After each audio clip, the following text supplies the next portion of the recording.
अब जैसे पुण्यात्माओं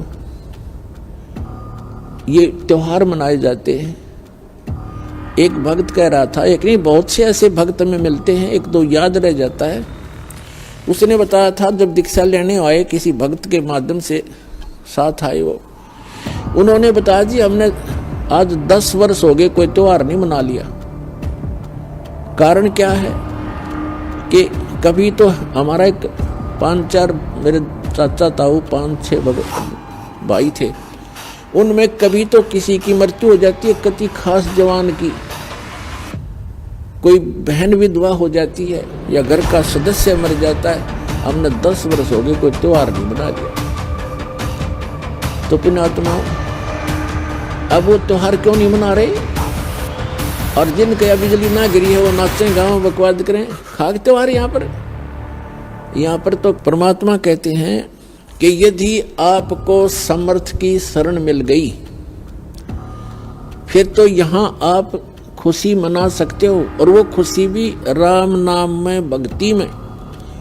आपका ये त्योहार है सत्संग में आना, परमात्मा की भक्ति करो, सेवा करो, सिमरन करो, दान करो जैसा आपके हाथ से छूटे। तो ये आपकी जो है ना त्योहार है। इसके अतिरिक्त आप क्या देखा दास ने, ये होली मनाते हैं। होली जब से हमें ज्ञान हुआ है हमारे बच्चे भी नहीं करते, छोटे छोटे बच्चे भी अपने घरों में रहते हैं, उस दिन बाहर नहीं निकलते, क्योंकि समाज में ये ज़्यादा परंपरा प्रचलित है। तो उस दिन क्या करेंगे, गंदा पानी, रेत, गाँव में मतलब बहुत बुरा हाल है, और लाल मुँह कर लेंगे बांदर की तरह, सारा दिन धक्के खाएंगे अंडे, और हम अपना बैठ कर भजन करें दरवाजा बंद करके।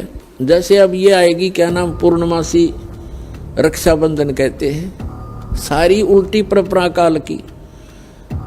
एक बहन बता रही थी जब दीक्षा ली उसने, और ये उसको ये सब मर्यादाएं बताएगी, सत्संग सुनाए जाते हैं। पहले थोड़ी संगत थी, 100, 200, 400 भक्त आ जाते थे, बैठ जाते थे, सब अब अपनी सुनाया करते थे मेरे पास बैठ के।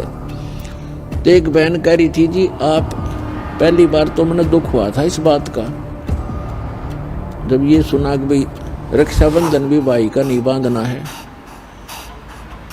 तो अब मुझे पता चला कि मैं रक्षाबंधन वाले दिन अपने भाई के रक्षा बांधने के लिए गई थी, रक्षाबंधन राखी बांधने खातिर गई थी, और मेरा भाई किसी कामवश मोटरसाइकिल पर गया हुआ था और उसकी इंतजार कर रही थी। अब क्या हुआ कि शाम के समय दुर्घटनाग्रस्त हो गया मेरा भाई, मृत्यु होगी, और उसका शव आया। ओए होए। अब पुण्यात्माओं हम रक्षाबंधन किस लिए बांधते हैं भाई का, बहन, कि हमारी रक्षा करे। अब जब वो अपनी ही रक्षा नहीं कर सके, अब बहन की रक्षा कहां से कर देगा? जो रक्षा करने वाला है परमात्मा का रक्षाबंधन बांधो, और उसका रक्षाबंधन है पुण्यात्माओं, उसका नाम लो, उसकी शरण में आ जाओ। भाई की भी रक्षा और बहन की भी रक्षा, बच्चों की भी रक्षा, अपनी भी रक्षा, पति पत्नी की भी रक्षा। तो हम भूल चुके हैं इन परंपराओं में, परमात्मा को भूल गए और अपने ही इस मकड़ी वाले जाल में फंस कर जीवन नाश कर देते हैं। तो पुण्यात्माओं इन परंपराओं से हमने वापस होना पड़ेगा और उसी मार्ग पर आए। हम जैसे सफ़र कर रहे हैं तो सफ़र के अंदर ज़्यादा सामान लेकर के नहीं चला जा सकता।